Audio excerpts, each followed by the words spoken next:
Alright, guys, welcome back to Millennials United. This morning I wanted to discuss a couple things. For one, don't limit yourself to certain regions or areas. Most miserable, insecure people these days hide behind their salaries and their properties and judge others based on their own egos. So their judgment isn't based on any real judgment, it's just based on their egos and what they think about themselves and how high they, they place themselves in comparison to others, especially the ones that hide behind their big salaries and the properties they own.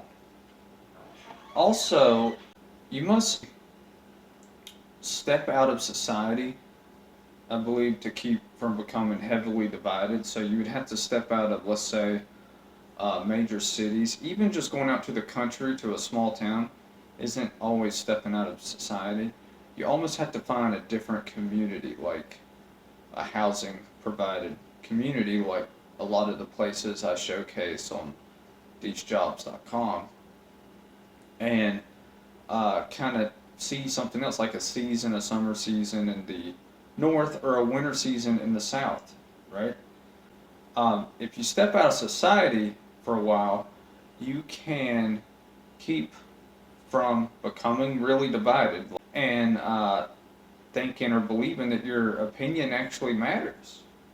So that's what a lot of people insist, that their opinions are, rah rah, hoorah rah, like real important. But they don't realize that it doesn't actually matter. The opinion doesn't really matter at all. It's just, something they get to think. But we actually, if you know about the globalists and the elitists, it just has never mattered, uh, per se. And that's why I believe that they purposely, obviously, stirred people up. And although I can't prove anything, but I will say that I believe every president that won never actually won. I think the populist person who actually won an election always loses. So to say the last election, the loser actually won. But that is to say that all elections, the loser actually won. And the winner, the populist candidate, actually lost. And they do that, I believe, to stir us up, because what could possibly stir the divided population up more than being like, this person is going to win 60-70% of the time, and then they lose? That's the most stirring up concept you could possibly grasp in one of their, phony baloney BS elections. So I just wanted to make that point that I think that is really what happens. And I think they do that because their goal is to stir us up the most, whoever they are, whoever you want to put behind it, for the puppet show, to essentially stir us up the most. And if they are doing that, then that is a guaranteed formula of success to stir us up. I believe the middle-aged to older generations, whatever you consider middle age, I'd say like 45 and beyond. Because I would have hoped that we can live to 100 years, but it just depends on a bunch of factors.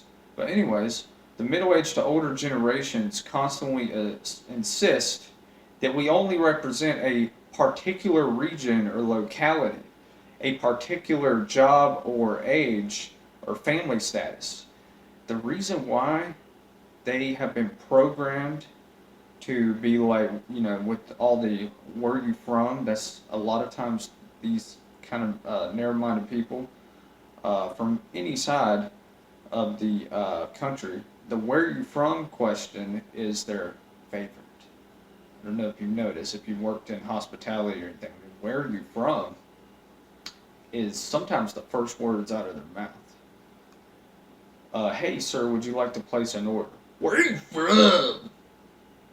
Are you from around here on this island? Where are you from? You're like, all right, I guess I got to talk to 100 more of these guys. A lot of young people in the service industry can probably relate. And I apologize about my impressions. But anyways, and then the next question, how old are you? They have to know how old you are. I don't know why, but they have to know that number.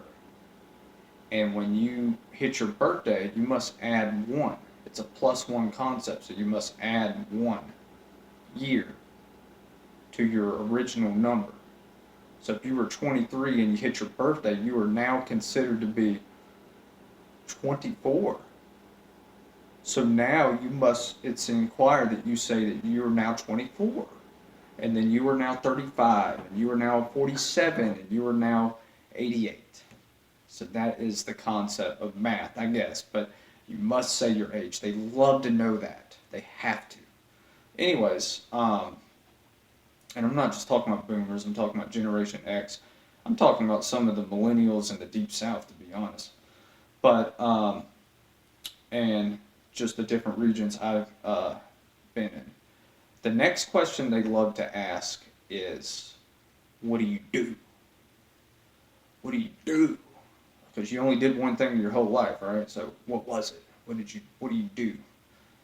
So anyways, the reason behind this, back to my original point, is because it's because of the news. So since the 20s, I would say, maybe the 10s, the 30s, the 40s, the news has always presented headlines that is like 37-year-old Arkansas male uh, shot dead by 3 bears, or whatever the article is.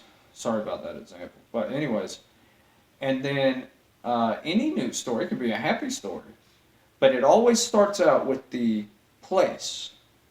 Like it'll be Arkansas man or Texas woman, and then it'll be like their age, a proud and united Arkansas farming man. And that's the start of every article, regardless of what the truth behind it. He could have like lived in Arkansas for a week. He could have just been considered a farmer by his sister on the news. But a lot of times it's just to capture the attention. Oh my God. And then it could be a happy thing too. I'm trying to think of some better examples. But the news has always presented itself that way. And because of that, they talk that way. So a lot of people have been brainwashed to know the location of the story or the person, the age of the person, and what they do. And that's why the first questions out of their mouth, since they've been brainwashed since birth to see this on the news, that's why those are their favorite questions. Where are you from? How old are you? And what do you do? And there's some more, but those are the main ones that they can't help. But they think that's how you get to know somebody. To be honest, that's not how you get to know somebody. You can get to know somebody many other ways. You don't have to ask super direct, strange, forceful questions. But anyways, the news does that because it captures attention. So they have reasons to do that. But they have unfortunately brainwashed a lot of people.